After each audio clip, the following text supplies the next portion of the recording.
Isang hindi magandang balita na na-report ni Rich Smith why Meta stock retreated today. Bakit nga ba? Meta loves ads but its users and their government not so much.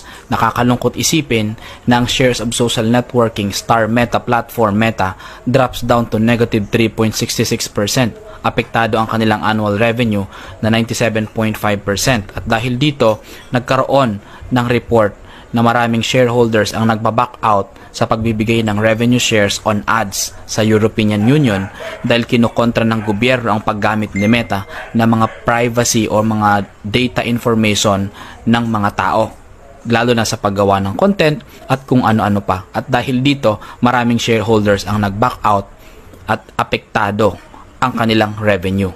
Ganon din kung bakit bumabagsak ang ating mga earnings ngayon. Isa to sa mga effect. Imagine, with Meta depending on ads for 97.5% of its annual revenue, it poses risk for Meta shareholder.